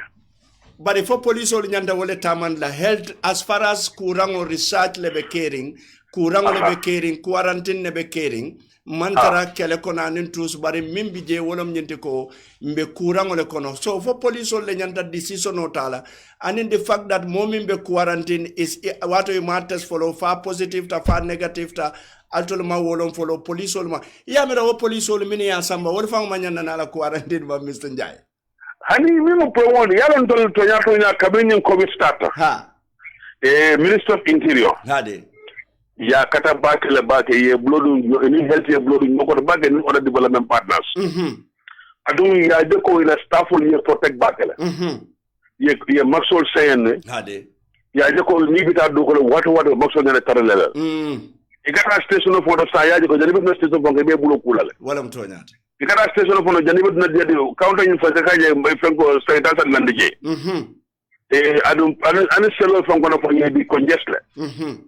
ade ko mol kana ñu ko ñokal barali ka bulale ka wol korsi bang alla ko because ni ko e selol di congestle wo mo anoda tinnete I will come to that ani même na ya ni misal fe ka mo tankelum ser kilon kono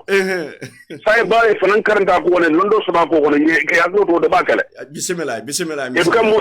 ñu ko ñokal ngalon kay ba ise say kana ko la bari definitely minister of interior ila nyanto min di ibota mandikan wala mto nyaati bismillah adum mo fanan nyanto mi da don fanan redditor fanan alla nyanto min dal ba tamande ja bare mo fan dan la me mo dan la fanan kibaro di min le fanan sekk kibaro mutalalti wala mto nyaati ye ka baran la de pour ka je ko ñom ma ko ngani ko wani na kele bango kanja bismillah so saying Mr. Njai wato fela banta ñing moti jallo mi yalon ko ani bi ala passeport bale bulu ko ya belle e andu nga lonko altolle ya samba police olia baratol mo kilingol le fana murundale mo delegate kata belle mune wono yalo altolle ya samba police mo nata bo ministry mimbota minister fangola office to kata belle police olu bulu yamra nyimanke intimidation oti fo tonya ali ya wulle pour ka kulu kalu atamandi ayaw ne ajibe ne moje na do na mola ya samba lo nya tin ya ni ka comply mun no sawa comply ga ada sonda ko ay mika ma ben it's a flexible nole yatonya for that's very basically nole basically to mando wala kada man ko ke so ni so da bala ngala ko tele mi yodo wala kada and not dental service in government winter almost 27 years nga be ko nga mi lonje wala mo ne mo sama lo nya tin na mali confess ko ada le seta comply ta ile bum faye it's a flexible nole ko yo fandi bismillah basically nole bari ba ko ni kala ba ko kisi la kende na ni ka mo bije mo na program ko dem ba so nan dem ko dangal baraka bake Mr. Njai nyindi atanye bake ye cool be bondi ye nyoto bayden tolu nyinde kadi yanyi ya mo la bayla ko bre bidaba hade ya mo la mo fan la ko definitely be nyo ma ko yi hade na face mask na ta ni kala wa ni be bismillah bare pamu min kan jakali bag ka face mask do ka dundi bo mon ko do mo ka face mask ka lo bari nganyinje social media to police le more arrest face mask la e sambaye dundi police station ko ya tara police min bebe counter to be ake bombon yalo ni wana nani kumoyi ade mboko de nyandi kana pour mobe la moy mobe ni mo ne ka ke fana ya tuje bari ni ka ke bo mo ya tuje ya ke daro ni no de because ya de pour mo ni da fale bu ka banko president ya mar max dungola because biri la sangota mam maxo do minekata no yalo mando maybe yalo wado lolu ko do kele mi sadan le ba fala mo le ni kele mo is not amon inshallah bari president abita dawda ni yalo eventual dile nabita dawda eventual marsu ka tarawa marsu do ne bismillah definitely marsu ka na family be igomanta marsu la bak Mr. Njai ya katabake kumo sene ata tilinta nkala finyen la ngeten tu ngejayi andu ye yamaro min fanan din jikita ko mobe be kala yamaro talalati kabo president wala ka jinam foduma momo ni be public place be dawda ye fero ke la masol dun andum min fanan kata tariya nyama say mo ni nata buru ko wala de numbiti nin da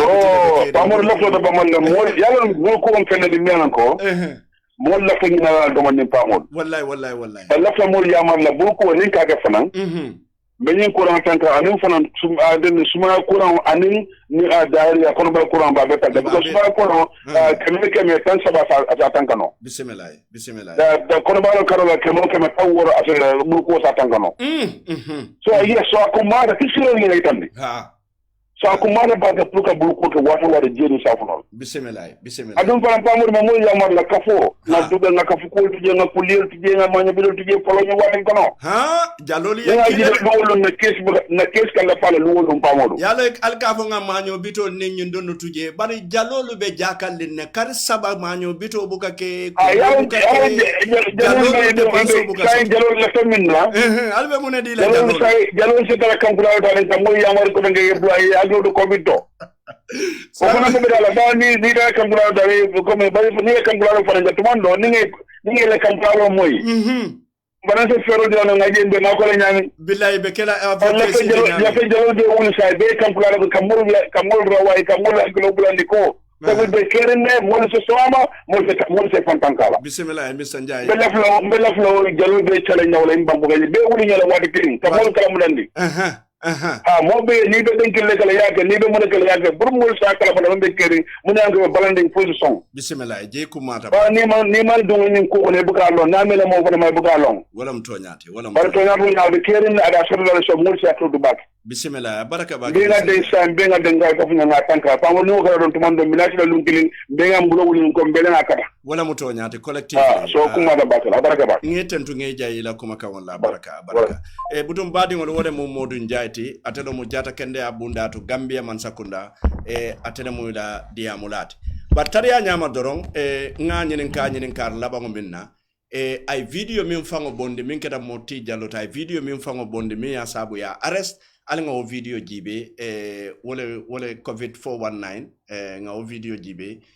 sa malon fo ya jere covid 419 covid 4 acha ngata no video. Good morning, Gambians. Good morning, friends and families. Good morning, Gambians. Good morning, friends and families. Okay, I'm making this video to share the critical condition where some of us are staying. You know, where the governments bring us for self-isolation because we are coming from Europe, coming into the country, and they brought us in this hotel, that's Badala Hotel. Look at the dressing cloth of the bed. Look at how dirty it is. This is where they ask us to stay. Everywhere is dirty. Everywhere is flies and termites. Look at this place, how it's dirty. Look at this place. You know, look at the bathroom. Look at the bathroom, how dirty it is. It has been 3 days now. I give this complaint to them to come and clean up this place. They don't make any effort of it. Look at how dirty this toilet is. Look at it. Look at it. No, I'm not using this toilet. I'm even visiting a friend nearby his toilet to go and then do my activities in his toilet. Look at how dirty this place is. This is the place where they asked me to come and stay. You know, I even reported myself. Nobody arrested me, but they went online that a family reported me to come here for isolation or to come here for this, you know, COVID treatment issues. I brought myself, you know, to be conducted a test. So it's been now 3 days to 5 days now. No one came here to ask me, we come to take your temperature or come to take you this thing, how to call it, a COVID test. We are here, you know, in this kind of condition. How could it be like this? How?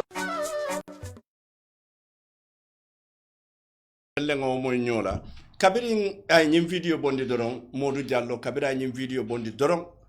Sedi Faye mi yalon ko atelemu COVID response team la nyaton koti wodinkirato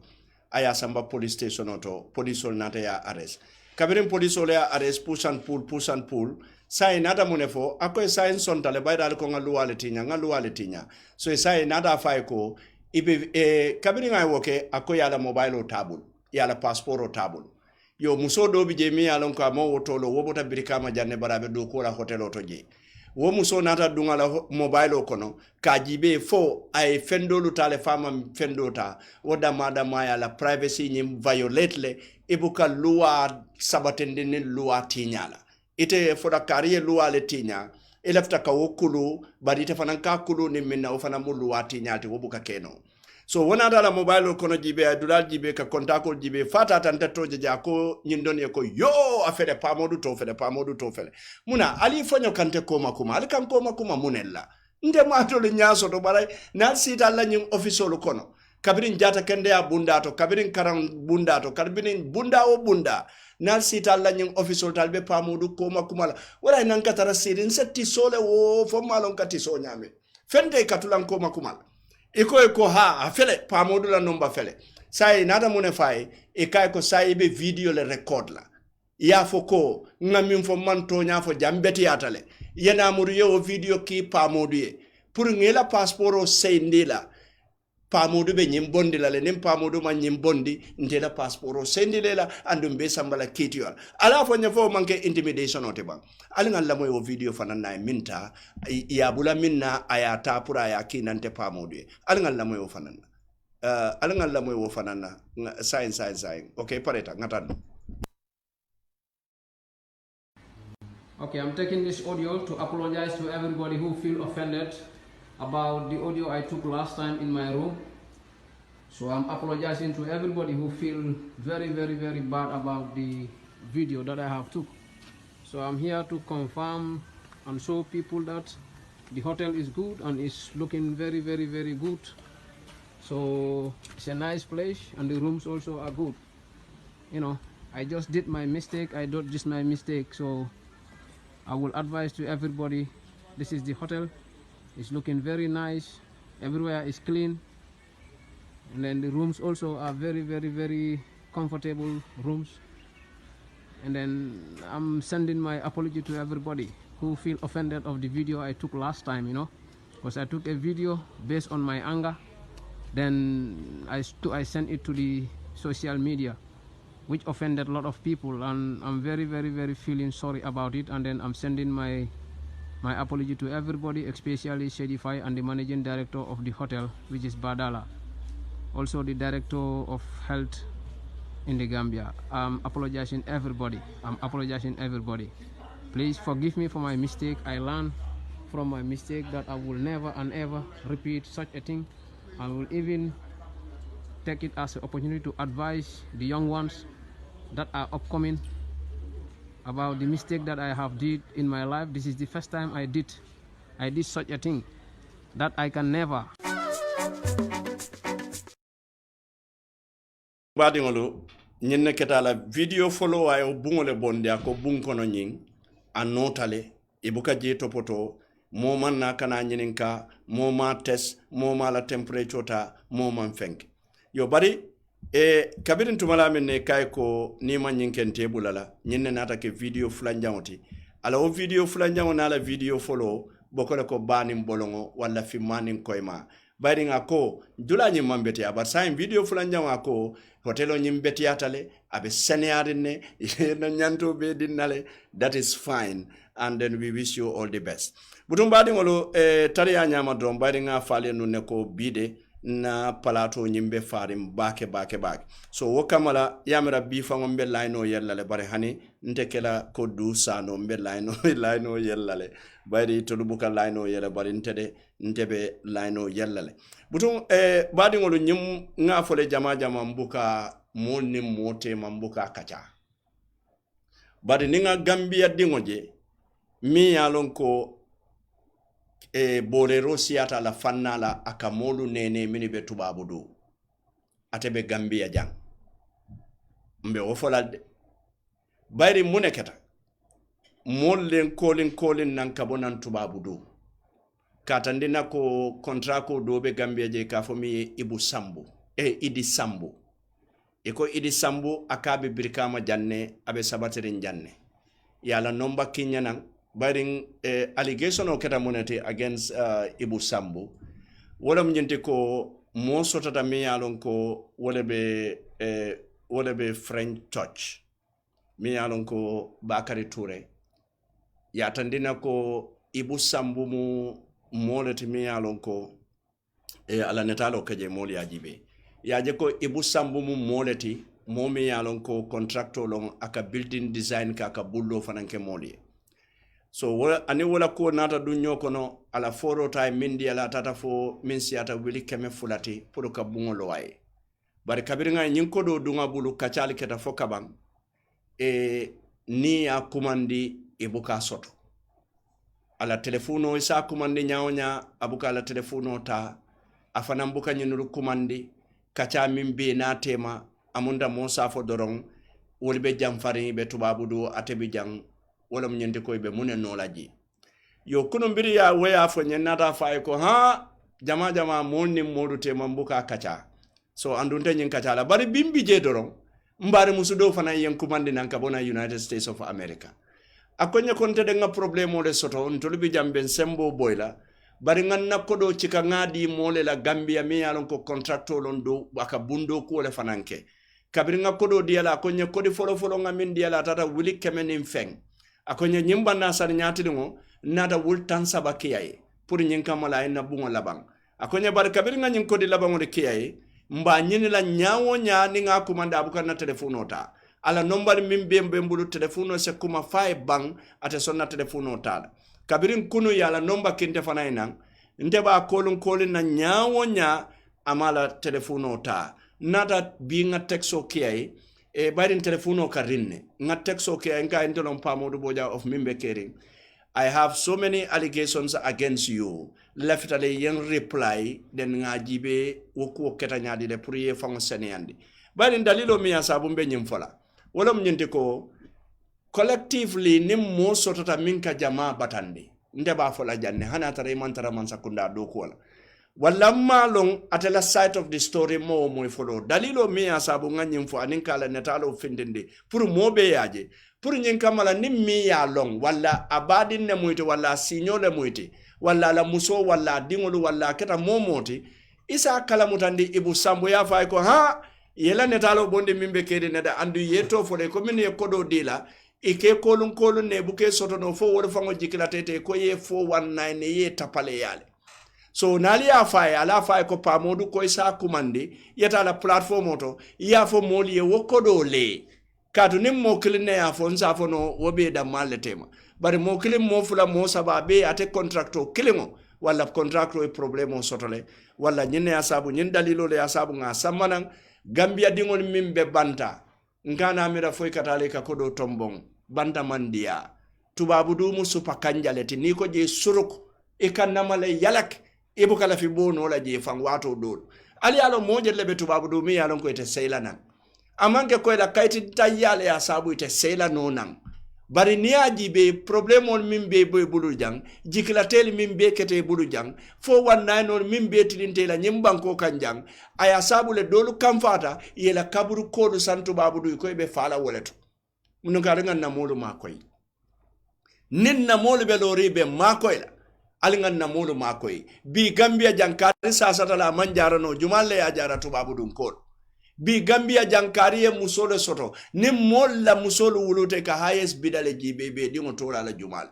ise mo kilinja din kidin ay wole soto ay mo woro wula kol tubabu du ka fo imbendi ngotola le tella bari nim min tasiyata Western Union wole taka soto so wala linga wotu babu tun kolu alinge makoy alinge protect alinkana amira foy ka kodo katile alinkana tarasirin Gambia jang nka fukoy tolibe tubabu du la soto nya sone atele hey tubabu du kodo soto nya man sone a falima moy jalo kaminfo tubabu du mandia kodi soto mandia bun soto mandia do ku soto mandia hani mo soto fango mandia tubabu du jang ikela mojele konko bale kayko nana ngana kontong ise moje siloka yefembondi ya diala but tubabudu sada fangole bukabo siloka anu mote jela siloka e balafe aye sambe akoy ko ngata kontong wala ngate tela so wala altulumini alon ka albe jalibe doku wala al doku kenen al nganiola al doku kenen tilingola momo tubabudu kolu kamasa menaja nengela kumof wala ibu sambu ibe dawoda ko ibe brikamale ibe steering brikamale ibe dawoda fero ke yen kala mutandi ngadiamu nyimmoli yela do kolke wala yela kodol sendela ni wonten tiri wotilim beto foda jan na kuyate yen samba kitiola no problem budum badi ngol sayimbe minkela doron tariya nyama bari nganyim foje ko bi layno la yelo bari tariya nyama du sano e nyinin kal akofo pamodu boja mu journalist olti bam fo pamodu boja mu politician olti mbe du jabi la bari du kabire nga ente nyinin ka balantale ka layno yele nde bate jabi la ngamuru nga layno yele du nde mu journalist olti nga wole karang bari du mu politician ole fananti ka to wuluta politiko le kon andum manke politician toilet ye politician tole jaka molle borondi atebe politique kafo minto ando nyem politician tole ya be politique kafo lu belot du sano andum fulanja o mimbije wolom nyenti ko du e ko nga foye bayrim fenjamale bete bulu bato ko ne be millandering du fente kuto da kono na manke fonyoti kuto buka moking fonyo kensa ngole ba faringa da kono andum fente nyankon ko rongo da kono na manke nengote nenkala jango doro ne be nyankon ko rongo da kono kakatar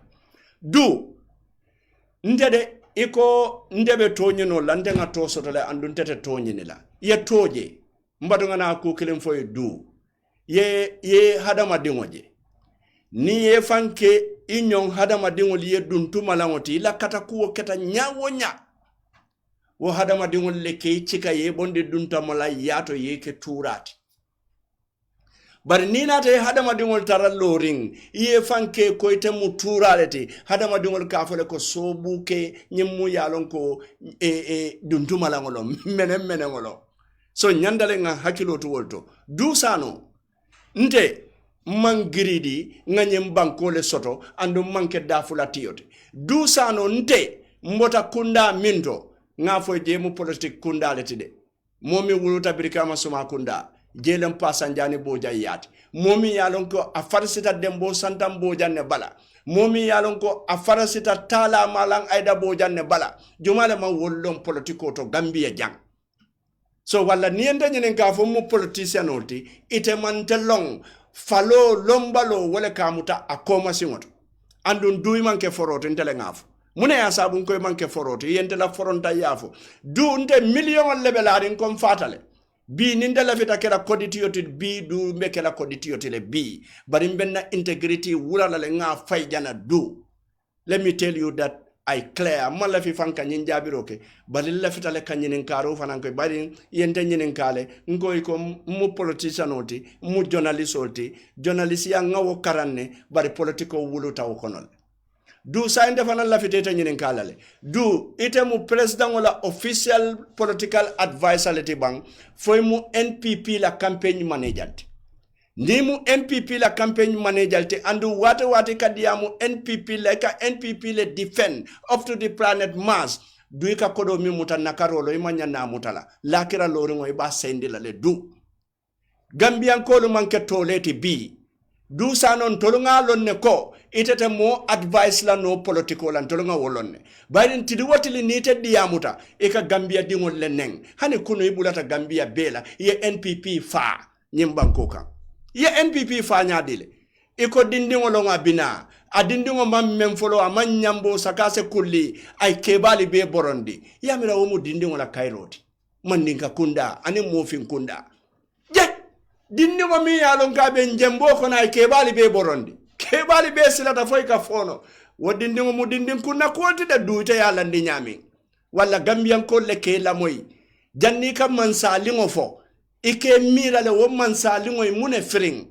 pamodu boja manke politicianti aka mintandi actively pamodu boja man politique kafu soto pamodu boja e tonya dinkira le soto ka tonya fo modi mimbe kering wokuyate te duwe inate kuwol be du nyokono iko NPP ID card kuwo wollebe wo investigate kan police ol wolbe muntole fop sign police ol la investigation o NPP la ka woke du sano du yalo ninte boko ite mbe programme conclude la nyina la du sano laftale ye la moy kendek anu nge invite le to a debate ntenite ngadiamu politiko la ni lafita ye nyoboro min fango no ngadiamu nyoboro la ni lafita ite fengo fenno ngadiamu wole balo ne fengo fenno dunia ndele nganoiti du ndele karanteti ndele tamateti ndele kununteti so fatantela ite nte domonola pamudu ntebi janne biring abe diaring abe duri wato mena du metaje ndele ka baro interview pamudu boja du abe duri wato minna itebe sirin janne balin tolu bortale itebe sirin janne yedei ntolu bortale mbe diamola so nte nite jumale operation o bondi jang anin jumale operation o fasa tubabol ko in the times of oppression if you remain silent you are with the oppressor than the oppressed ni wato minna koliya kuwolu be kedi ite keta deylati iman son ka koliya kuwolu bay min ka koliya lankan ini wolemu bari ka koliya lantole min ka ini ntolten du wati juma 2016 du ntoli ya wato minna abe kurkur la wato minna 1996 du wato ya tarete be nyoboroda nga wole moy so walla ntolu tuje du ni atarete mu political advisality inyanda ka president advice political la nationally you shouldn't be partisan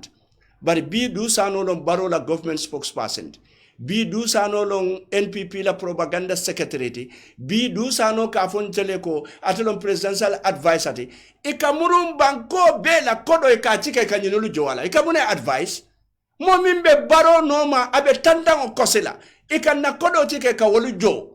wol kana alo ke siso konkon toliye kan intimidate ka fonye ko luate hey ni atara freedom of expression no wala diamo latinya do police on nyande telephone arrest la than anybody in this country because ni diamuta dorong ika molle fonondi ni diamuta ika molle bondi president barobala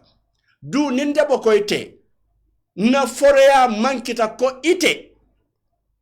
tonum bim fanambe president barobala de andu yalo ninnata president baro balambe munekela mbe afola yete murundi yeta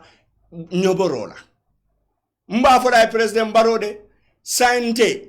natale ntubitale natale kane support NPP ngay bari pour nga dum NPP mbe condition le dile la president baro lefta du sano la palaso la manjefa andumba fula fulanja mo ninga la palaso soto foka bang lefta le du sano deport back to Jimara aita nyoborola wala aita Jimara ko lu sensitize nyinka mala mama kande be minna je ani woliye do kuoke bare du nde manke koite nde manke politician oti nde mangiridi president baro nyini kande na man do kuo nyini nene man do kuo nyini andu ila moli nyini kan nene man na dulato ka do ko nyini andu nene man na dulato kodi danola nene ma to lo fango nyanyini du sano so du nganyim fo janne wolon ko home digital ngo ndolu journalist solo ntolle kumayata beti andu nyemban ko ntolle ngakana beti kati maji mo sita baro la platform to NPP against wale baro against ime fure mo sita UDP la platform to ko ka dabole against mo sita doy la platform to ko ka Halifa Sallah against bari ma jalto natante la platform to katu ko minum marsandise le bembulu mi yalon ko ali hasidi asoto al kalbe o marsandise tinyala ala mansongala salman fere soto falto fango na o marsandise sang ali al fango munafangala nyinna mu kote mimbe keden dusano Mem advice o min di la President Barrow la. President Barrow is my brother. Nka ofojane wato libela. Is my brother. Nka advice o min di la yamaro. President Barrow fenjama be kang. Critics.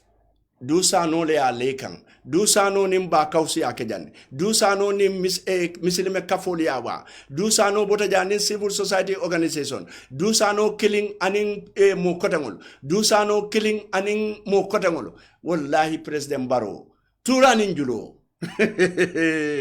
Tura ninjulo. Nganye mo na kebala. Akon tura wato wati nani niso nisi bentamola. Puru kata e woni so junkaya boindi. Ayafa. Bari nani niso nisi benta doron puru kata e woni so boindi. Bari niso nisa e min boindi. Woli be kate virsile. We virsi wonle lata nyokan. Forteloye nyin tura bamuta. Atata boy daming duwolle ata domo molu manna domo kotang ate nyindono min so we molu nafale katu molu wor kanate de subodo maketa ni so en nafati ni si woni si nala subodo mota wala woni so en nafati dina ni so e fa duwoli ya subodo wala du kana ma baloma du sa no du muna kana ma balo ma way du say mbadi ngol mbali nyinin kala bari du ye nyinin karo ken defana be nyinin karo le kala bi du sano dun political advisor lombang for political manager for campaign manager lo 6399130 binde mela jan telefono only mo sabadoro mo nanimno wole tala 6399130 mo sabapet wato banta fereng dukara kana jamfande nimi jamfande mbal bonna je mo sabat fet okay longa nyin don ta assalamu alaikum alaikum assalam yes mbade bismillah to di mado alim bada sayay ko jida forest brikama ta bismillah tariyande do gonde yo pamudi la ko di ata bak alhamdulillah rabbil alamin alhamdulillah amin allah alamale tankalamale amin korindi amin allah ya yo itani ko sunu ni kadi gamban ko be tawle la tawle na islam dum atamu political advisor ban ko spokesperson ne mari ha sai ban ko be la tawle na uraro ngako fadere ko ke ngako fadere and this sulta wala lonna mun ma tati because na ko advisor to the president it is industrial and kiba iyo pool memory banko kam wala ben kerim banko kan ya si president ngati ngola ya fa nani na moy so ngakete da banko marka ba ko ala do ko ko banko stanya wala mtonya bari ke kam political platform ile mo da party abaraka mbade thank you so much abaraka batunga nyindom falantan ko mo kana me assalamu alaikum wala safa naam mbe konton na bago targa mo diaba radio talado monde walle jam fala jumale kelemu jumale ndon jamil san yo sane bismillah programme way mabbe go da malla na bi jola alhamdulillah ya baraka bake mo ken mo ka bi mala e ko sisembo dundumba ko kulela mo kuno do wala mtonyati mo kende ide gambe non la nyaayi la min dol bi kuku ba kerin ka be no le radio ya tonyaf alma alayjo kila ba horo ko amin allah ya rabbi amin alma alay sawake amin allah ya rabbi amin nake ba ro be la me kan ba jamme be la me kan wado wadi ba jamme kontonya ture kunda kontonya famfanga kontonya abaraka ba ga baraka batunga nyindom fananta assalamu alaikum alaikum salam pawoja mbadin todi madani be komando la mun toli Musa dum jata kama jamisa bismillah programme ko no Musa yalla Musa no hadi president baro ma la place diam amadi yalla de ala place mu munedi mbiro ni wagi advisor amere fon fa ni ko yalla because that am osile baraka thank you okay baraka okay badunga diaspora fanan jibe sain ngamo kilenta woto assalamu alaikum wa alaikum salam pamodu ke ba sabale Helsinki sabale bismillah programme woto monsieur sabale pamodu du sano ata bala yalon malo munat na mol bukala ke karang tatu ni ngamira baba jobu lodula ni yaya jamme lodula ndesa namira solu batning yaya jamme lodula dusano ya banke bulu banko ka womo sifal tanda karetalde ndesa akam tango katmato sita dusano aba to takindla tango la manya na takila me na ba tango baramala ndesa ni atara ko amumo kendo te anda kam mem fo wolen to nyati la ndo felele na fane kumandiro ke context ke ba sabale kumandiro ke na andullah tala na tumando bi jate dunna no nyin don do bara na private line on 7343125 do se o commande dunna atulobe la ko nyim programme o biya madang bi state house fang moti je nyim programme o be men dan ne bi je len ko ka nyim menje je ka mol menje ten state house le mo siata mo be ti je bi kana fo ko de fata molu la fata kamolu iko kamol le silandi be kuma ba fala mol yem bulo be sila la le UDP mbal kala tenne no kane fo anda ay wo fo mo le ago science abe pamodo ares langa to nyalo duitelom commander in chief ala kumolem dem mala kamar me baraka do sano takita be bolla alna juga be bolla non ko du sano ka pareta baraka bake kara wala bara kanda ba folo blaje baraka bake sabale sala baraka bake sabale baraka thank you so much sai badunga second to last caller tajan drong ngamurun Gambia second to last caller ngawota 6399130 wona muna call nyente assalamu alaikum badi alaikum salam yo mbadi bismillah naam Usman Maidia Usman yo Usman bismillah program oto ini mbara mo kende abaka bake alhamdulillah hade kontan o danta dami wala mto nyati ye busano jam samofina wulon toñaati ye toña fa ha bo jan sankananga yeminki ha ni mo woke mbajira ko ha ye bo ya dasare wala toña sankananga baraka baraka last call assalamu alaikum yo italo monna last call atide me sumole yo tanande be commando da muntole busumbala todi madu Dabo bismillah program kono alhamdulillah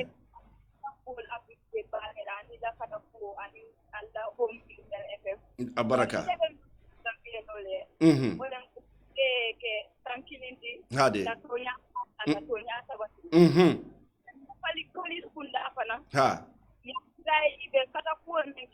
ha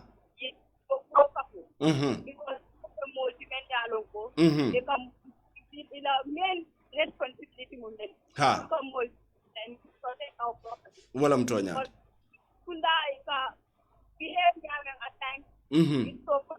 ndesan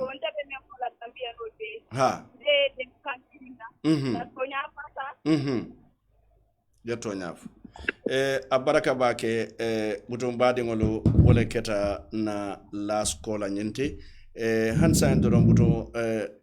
kol sol be siaren doron kol sol bina barilla fa na nyomin kol fanan jibe lale nyomin kolu ngalon ko nyentembo to iba katakam bake pour kadung wala mo mfangola nyomin kolti batu ngaji be majanko ba katakan ngata ke last kolati hansa ndo mbutum badi ngol wala be kelan na last kolati very final last caller ning nyomin kolu dunda dron butum majanko be dawda e ko modu fana nyin ngaro ke ko sano ke ba famata dunda sano butum fabi jam fati jang tumando bije wato do fanan kadung aka kodea bake hansa ndo mbutum badi ngol mbe minkela dro wala nyeti bi programme nyin afele mamma janko samano nang bare wonya programme nyin ala en so jannela be programme kum fala janne na Saudi Arabian ko fana be ko na bare malla fi nyi ke bakan forte nyin doni afo bare Saudi Arabian ko natala ye taf Ministry of Health nata ya taf saying atuta banko mo lebulu ya jibe fo itol mi mbota South Africa to Saudi Arabia itol lebe tonya kan wala fo mansakunda la jata kende abunda wala lebe tonya kan wala bide programme mba kum fala minna wala mu figo maneti ala mock news bayde nganyim fole say mimbe kering na every edition mbukare figo la kilintala nanne bayde ni nata jibe be tata nata kanyo empowerlon kanyo sembentu ya mbe do kul minna momo ibe fanna minna je mutaje so wala wakamala be figo manela nyenne sambala nan wokonon se programme kum fawoto ngalu tentu ngalu jay bari dole be private calling na okay no dole be private dole be call kam private number la ngamira wose keno du sano tele mbata no wajibe jumalo assalamu alaikum allo munete fana ite boje private call la anka wala bato okay assalamu alaikum alaikum salam yo ite min kan call private number la jumala muitati Honorable Sow Jimara. Honorable Sow Jimara. Honorable Sow Juma itodu. Alaji Sow. Alaji Sow itelo be Jimara ite mo Juma la deputy. Jimara. Jimara parti Juma. GDC. GDC la deputy lo mimbe Jimara. Bismillah, wato bantangaji calling ke lafta mune. Thank you very much. Program of the other back.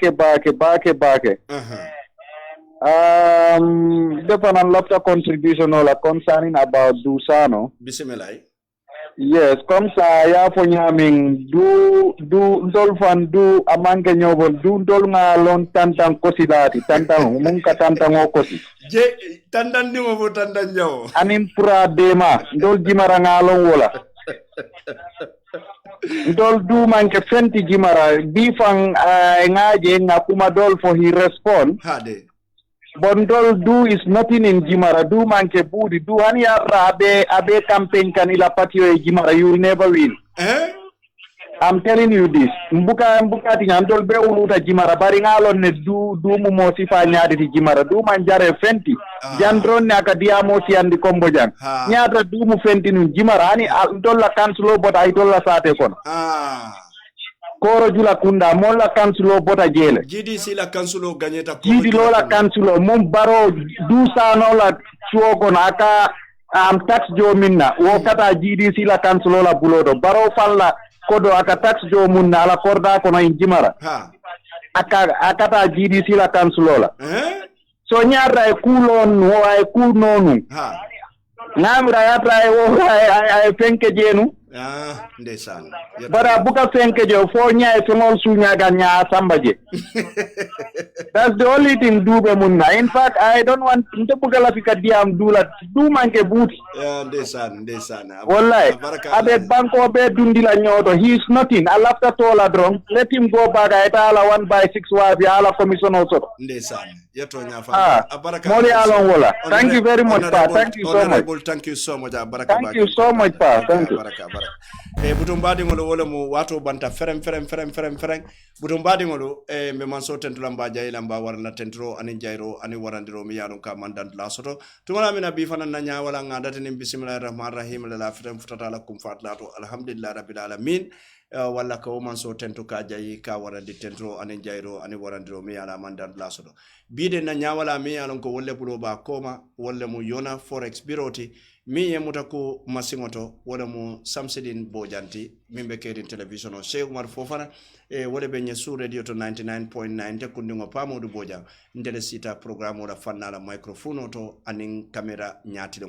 wala badi ngodo bi fanan mimbe kedin na fo wala nyama bidin mba kumfala minna wolon figo mane mock news bari mimbe kedin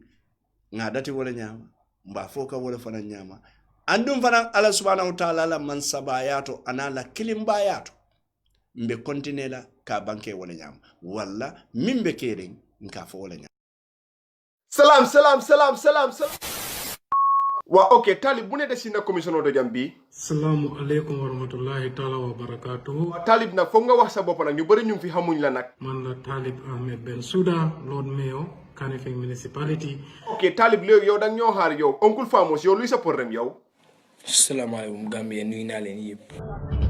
waaw waaleykum salaam ok continue tey waxi retaan loo wala waxi moo fi amude tey wax digga moo fi nekk xaaral loo bëgg a wax xam naa ko man dama feebar dem naa pharmacie jonne ma garab yaa ngi gis waaye ba léegi satisfy ma maa ngi ñaxaat di gis ngeen keep quiet no problem God will see xaaral loo bëgg a wax xam naa ko de te corona bii nga bëgg a wax te loolu nag man gëmuma ko COVID-19 lu am la non Talib yow nag foog nga wax ñu nag lan moo tax nga wax loolu nag ne bu yaagut dama def COVID-19 test kaa bi moom dañoo dem ba Sénégal ñu dem jël Ousseyn Mbaye mu ñoo dimbale ñu Ousseyn Mbaye yow looy dégg ci coronavirus yow damay dégg ñu naan positif ak négatif ok Talib yow ci ñaar yi yow ban nga am test bi is positive Ousseyn Mbaye positif mooy lan positif mooy amoo ko ok positif mooy amoo ko négatif nag négatif mooy danga ko am yow Malicounda Bambara nga jàngale wala ñoo joor wala jonwaar wala yow foo jàggee fan yu passé nii maa ngi amoon feebar bu ma yëg suma yaram bi man dama waaru man ma gis ne suma bopp bi dafa diis lu ma mos du saf lu ma xeeñ du ma ko dégg jagal del say foog nga dimbale ñu de cas communautaire moom boobu mooy ban nag cas communautaire moom xaw ma lu muy tekki shut up bro Shut up, my nigga. Shut up. kon Ousseyn Mbaye yow ak sa wax bi yëpp yow xamuloo luy cas communautaire. wax dëgg yàlla barke Seydina Mohamed xaw ma ko. léegi nag man dégg naa yaa doon wax si mbiri cas contact boobu noonu nag nu muy demee nag. cas contact mooy ki nga taseel mu wàll la ko te xamoo ko. yow taalibi yow léegi ban advice nga bëgg a jox gars yi nag léegi. jàppale nguur gi jàppale ante da nga gis ne feebar bi mu jógee fii biir Gambia. Famos yow luy sa problème yow léegi nañ continuer ba yow. so comme nu nga ko waxee dafa yomba koolal 1025 1025 amul sa jënd crédit koolal gars yi rek ñu jël si la. dina xam ne am na nomba yoo xamante ne emergency nomba la soo bëggee call da ngaa call yooyu xanaa yow calluloo. so man gars yi lay call seen kanam taxaw leen yëpp ngeen xool ngeen xam ne maa ngi call gars yi. Allahu akbar. nag sooy call nag defal nii téléphone bi ñun ñëpp ñu gis. 1025 yéen koo gis 1025 ñooñu seen nomba fay na ñooñu moom seen nomba mu ngi fee 1025 seen nomba fay na. taxawal mais bi nomba bi dañ ko change taxawal de. su dee gars yi am nañ nomba bu eesa jox leen nii nomba bu leen ko nomba booy ñu call gars yi booy because man su ma yaram bi understand ma ko.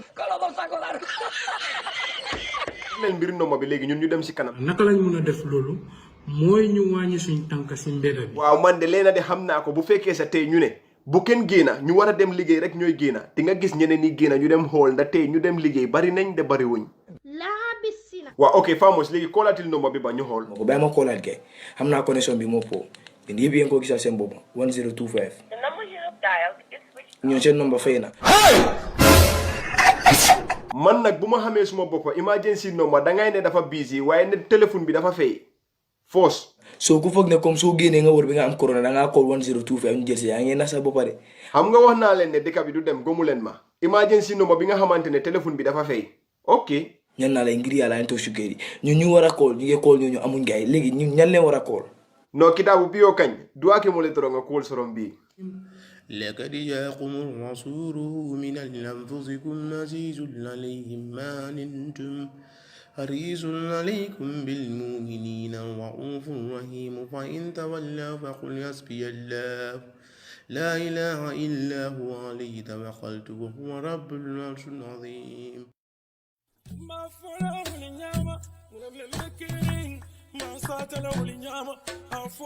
butungo mbadiŋol mbe mo be salamu la a togo na kontoŋo la mba fula mole ko toña fo tumo sita muna ko bono mu ba tiyol ti bari ñakulu malo kalero kono mu ba kunkolo faŋo le ti kuno dampaŋo na siŋo me kuno nafa kuno yo lonne butungo mba fola a ñanta fola ñame butungo membe keren mba fola wala ñama membe keren ma fula wuli nyama muna membe kering yo ma satala wuli nyama muna membe kering ma fula wuli nyama muna membe kering yo ma satala wuli nyama afo pamodu muna sata afo dunia bebe lamal afo pamodu muna sata afo dunia bebe lamal membe kering ma fula wuli nyama muna membe kering ma satala wuli nyama muna membe kering yo ma fula wuli nyama muna membe kering mbasata la wuli nyama afo pamodu munasata afo dunia bebe la mwe afo pamodu munasata afo dunia bebe la mwe tonya kumodu ndadu muka munkari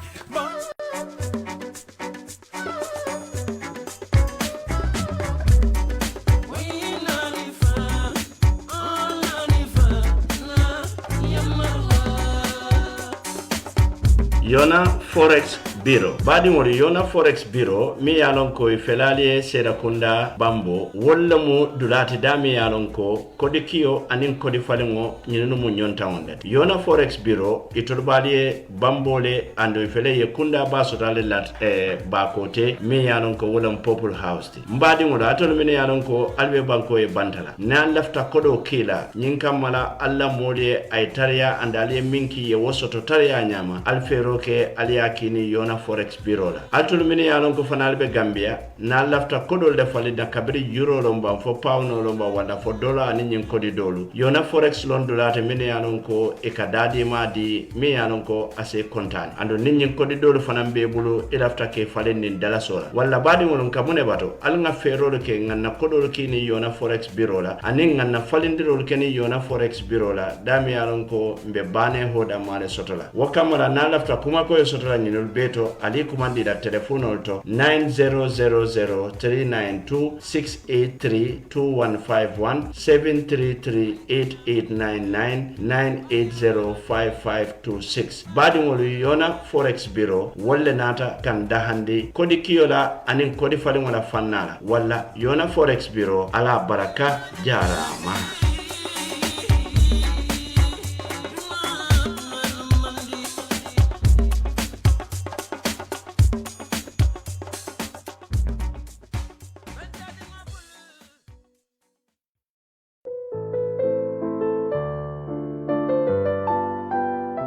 ka londo kendo soto ani londo siringo mi yalon ko ole ke mari parendi ke nyatilin duniya la nyim marse bala nyine ya sabu Rich Tech Training Center min yalon ko ibe Rich Tech Solution ne kono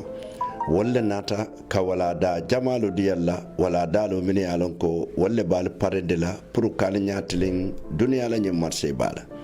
wolle boko application development, game development, graphic design,